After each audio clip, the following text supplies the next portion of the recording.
ఏమ్మా సుమారుగా 2.5 లక్షల మంది కార్యకర్తలు నాయకులు వస్తారని దానికి తగ్గట్టు ఏర్పాట్లు చేయడం జరుగుతుంది. షర్మిల గారు ఈరోజు చేసిన కామెంట్స్ మీద ఏమంటారు అంటే ఇప్పటివరకు కాంగ్రెస్ వాళ్ళే కుటుంబాన్ని విడదీశారని జగన్మోహన్ రెడ్డి గారు అన్నారు అనేది ఇప్పటివరకు ఉన్నది. షర్మిల గారు ఒక మా కుటుంబాన్ని విడదీసింది జగన్ అన్నయ్య గారే, అది మాకు తెలుసు, దేవుడు తెలుసు, మా అమ్మకి తెలుసు. ఇప్పుడు ఏ పార్టీలో ఉంది అని చెప్పేసి చెప్తున్నారు. కాంగ్రెస్ పార్టీలో ఉంది ఆమె. కాంగ్రెస్ పార్టీని అన్నప్పుడు ఆమె రియాక్షన్ ఆ విధంగా ఉంటుందని మనం కొత్తగా ఇచ్చేయాల్సిన పనిలే. దేశమంతా తెలుసు కాంగ్రెస్ పార్టీ ఏ విధంగా రాజశేఖర రెడ్డి గారి మరణం తర్వాత రాజశేఖర రెడ్డి గారిని కుటుంబాన్ని ఇబ్బందులు పాలు చేసింది, ఏ విధంగా చంద్రబాబు నాయుడుతో చేతులు కలిపి కుట్రపూరితంగా కేసులు పెట్టి మా నాయకుడు జగన్మోహన్ రెడ్డి గారిని 16 నెలలు జైల్లో పెట్టారు.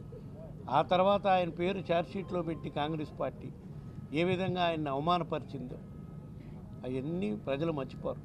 ఆ తర్వాత జరిగిన పరిణామాల్లో అయితే ఘోరం. రాష్ట్ర విభజన, రాష్ట్రాన్ని అడ్డగోలుగా ఈ రోజుకి మనకి రాష్ట్రంలో సరైన రాజధాని లేకుండా ఉన్నాము అంటే దాని నడి రోడ్డు మీద ఉన్నాము అంటే దానికి కారణం కాంగ్రెస్ పార్టీ. అట్టాటి కాంగ్రెస్ పార్టీలో చేరారా ఇది కుటుంబంలో సమస్యల్ని మీటింగ్లో చెప్పి అవన్నీ దానికి మనమే అన్నే బాధ్యుడు అని అంటే కూడా కరెక్ట్ కాదు.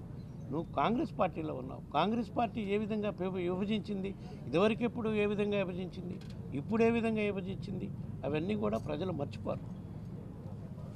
సరేనా?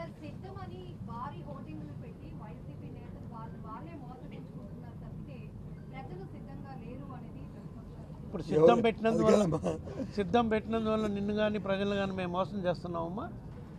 ఎవరిని మోసం చేయట్లేదమ్మా. మేము అడుగుతున్నాం మా పార్టీ తరఫున ఇన్ని మంచి కార్యక్రమాలు చేశాం కాబట్టి మన మీద దుష్ప్రచారం చేస్తున్నారు మీడియా, పచ్చ మీడియా వాళ్ళు, కొంతమంది కొన్ని రాజకీయ పార్టీల వాళ్ళు మన మీద దాడి చేసే కార్యక్రమం చేస్తున్నారు. దాన్ని తీవ్రంగా తిప్పికొట్టాలి. కానీ దానికి మీరు సిద్ధమా అని మా కార్యకర్తలను మోటివేట్ చేసుకునే దానికే మేము ఈ కార్యక్రమం పెట్టుకున్నామమ్మా.